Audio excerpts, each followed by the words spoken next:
નમસ્કાર મિત્રો, ગુજરાતી જ્ઞાન માં તમારું સ્વાગત છે। ચાલો વાર્તાની શરૂઆત કરી। અનાહિતા નામ જ એવું સુંદર છે કે એકવાર એ નામ કાને પડે તો અમસ્તા જ એ નામ વિશે વિચારવાનું મન થઈ જાય। અને આ નામ તો જેનું છે એ વ્યક્તિ પણ એવી જ છે જેને જોયા બાદ ઘણા સમય સુધી એ ચહેરો આંખ આગળથી ઓઝલ થવાનું નામ ન લે। ઊંચી અને નમની કાયા તેમજ ચહેરા પર અખંડ નિડરતા, વળી એના ચહેરા પર હંમેશ માટે એક સ્મિત રમતું હોય। ચહેરા પર રમતું એ સ્મિત જ એને ટોળામાંના સૌથી અલગ પાડે। કોકની નજરે જો એ સ્મિત નજરે ચડે તો એ બિચારું પોતાના બધા કામો પડતા મૂકીને એ સ્મિતને જ નિરખ્યા કરે। અનાહિતાને કોમ્પ્યુટર પર આંગળીઓ નચાવવાની કળા હાથવગી છે। એમસીએના છેલ્લા વર્ષમાં અભ્યાસ કરતી 22 વર્ષની અનાહિતા પાસે જીવાયેલી વર્ષો કરતાં વધુ અનુભવની મૂડી છે। જે વ્યક્તિને હું રૂબરૂ મળી છું અથવા જેને હું ઓળખું છું એવી જાણીતી વ્યક્તિઓ સાથે જ હું વાત કરું એવું કહેતી અનાહિતા આજે એવી વ્યક્તિના પ્રેમમાં છે જેને એ ક્યારેય મળી નથી કે ન તો એને એનો અવાજ સાંભળ્યો હતો, પરંતુ એ વ્યક્તિની તસવીરો જોઈને જ અનાહિતા એના પ્રેમમાં પડેલી। આ પ્રેમને ખાતર જ પેલી નિડર અનાહિતાના ચહેરા પર આજે ડરની આભાઓએ છાવણી નાખી છે। જે પોતાનું નથી એને ખોઈ બેસવાનો ડર એના દિલમાં હંમેશા થડકાર મચાવે છે। બોયન બોયન બોયન, આ નામ અનાહિતાના મોંની કોલર ટ્યુન બની ગયું છે। બોયન જોનસનનું આ નામ કંઈક આ રીતે એની જીભે ચઢી ગયેલું। 8 મહિના પહેલા એપ્રિલની એક સવારે 10 વાગ્યાની આસપાસ એની બહેનપણીઓ સાથે ટોળામાં એકલી બેસેલી અનાહિતા એના લેપટોપ પર કશુંક સર્ફિંગ કરી રહી હતી। સર્ફિંગ કરતા અચાનક જ એની નજર એક તસવીર પર પડી। એ તસવીરે અનાહિતાના મનમાં એવું તો આકર્ષણ જમાવ્યું કે એનું પ્રોફાઇલ ચેક કરતાં અને પ્રોફાઇલમાંની તમામ તસવીરો જોતાં અનાહિતાએ 6 કલાક ક્યાં ગાળી નાખ્યા એની એને ખબર સુદ્ધાં ન રહી। થોડા દિવસ બાદ બોયનના મેસેજ બોક્સમાં અનાહિતાનું નામ ઝબકવા માંડેલું। બોયને હીરો માની ચૂકેલી અનાહિતાને એ વાતનો ખ્યાલ પણ નહોતો કે માઇલો દૂર બેઠેલી એક અજાણી વ્યક્તિ તેના જીવનમાં ધરખમ પરિવર્તનો આણશે। બોયન કોઈ પણ છોકરીને ગમી જાય એવો ડેન્ડમસ, અત્યંત દેખાવડો અને મજબૂત બાંધાનો, અદ્દલ ચલચિત્રોમાં દર્શાવવામાં આવે એવો, અભિનેતા જેવો।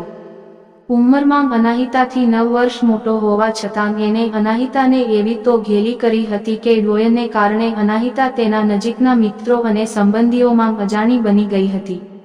હંમેશા પોતાનું ધાર્યું કરનારી અનાહિતા આજે બોયનને પૂછ્યા વિના પાણી પણ નથી પીતી।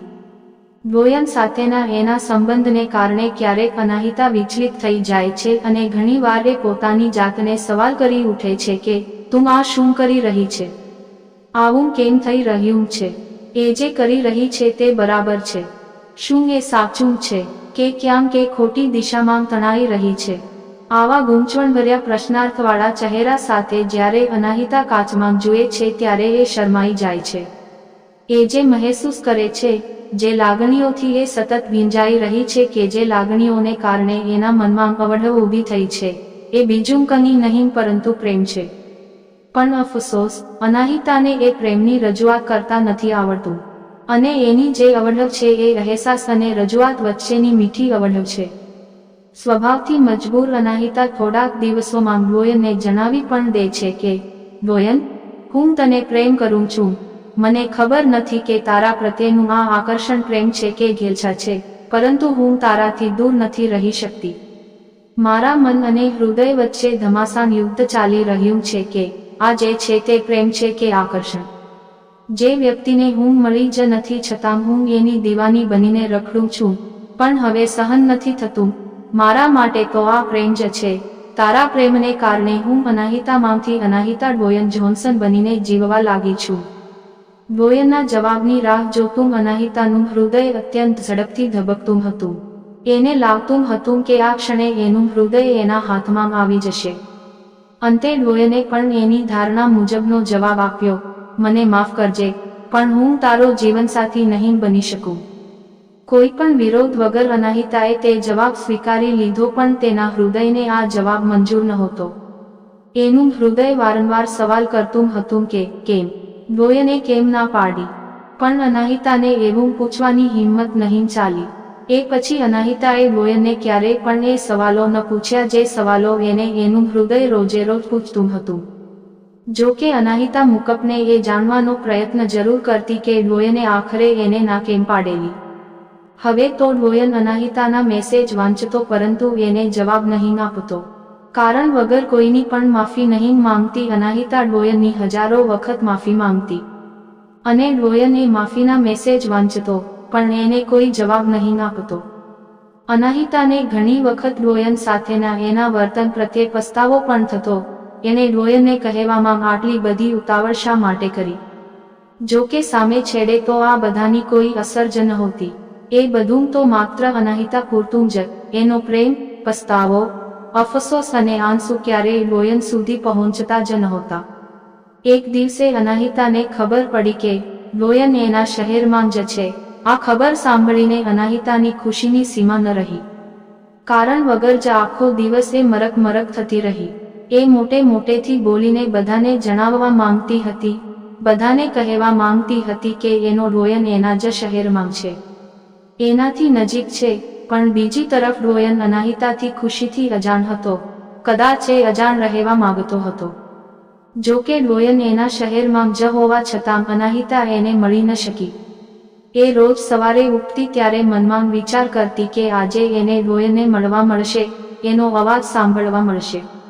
એક તરફ અનાહિતા ડોયનને મળવું તો ક્યારે મળવું અને કેમ મળવુંની પડોજણમાં હતી, તો બીજી તરફ ડોયને આ બાબતે સંપૂર્ણ પૂર્ણવિરામ મૂકી દીધું હતું. એ સ્પષ્ટ હતો કે એને અનાહિતાને મળવું નથી. એક દિવસ અનાહિતાએ ડોયનને પૂછ્યું કે હું તને મળી શકું? તો ડોયને ખંધું હસીને કહ્યું, હું આજે જ જઈ રહ્યો છું. 4 કલાક પછી મારી ફ્લાઇટ છે. આ વાત સાંભળીને અનાહિતાની હાલત તો મરી રહેલી વ્યક્તિ માટે એમ્બ્યુલન્સની રાહ જોવાતી હોય એવી થઈ ગઈ. ડોયનને મળવાના કોઈ સંજોગો હોવાનું નહીં જણાતા અનાહિતા સાવ બાવરી બની ગઈ. અનાહિતાની બહેનથી એની આ હાલત જોવાતી ન હતી, એટલે એણે ડોયનને એની હાલત વિશે જણાવ્યું.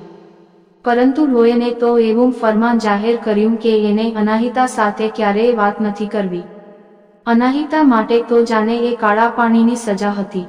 સમય વીત્યો અને ડોયનનો જન્મદિવસ આવ્યો. એ જન્મદિવસ માટે અનાહિતાએ મહિનાઓ અગાઉ તૈયારી કરી હતી. આખરે એ દિવસ આવ્યો ત્યારે અનાહિતાએ ડોયને મેસેજ કર્યો અને ડોયને એનો આભાર પણ વ્યક્ત કર્યો. ડોયનનો આભાર વાંચીને અનાહિતાને તો જાણે એમ લાગ્યું કે એની કાળા પાણીની સજા પૂરી થઈ. અનાહિતા ખુશીથી એવી ઉછળી પડી કે જાણે ડોયન પોતે જ એને મળવા આવી ગયો હોય. ત્યાર પછી પણ અનાહિતાએ ડોયનને અનેક મેસેજ કર્યા પરંતુ ડોયને એના કોઈ જવાબ નહીં આપ્યા. અનાહિતા આજે પણ ડોયનના જવાબની રાહ જુએ છે. આજે પણ સવારે તે એક આશા સાથે જાગે છે કે કોઈક દિવસ એની ડોયન સાથે મુલાકાત થશે. શું પ્રેમ આવો ગાંડો હોઈ શકે? શું ડોયન પણ અનાહિતા વિશે વિચાર કરતો હશે?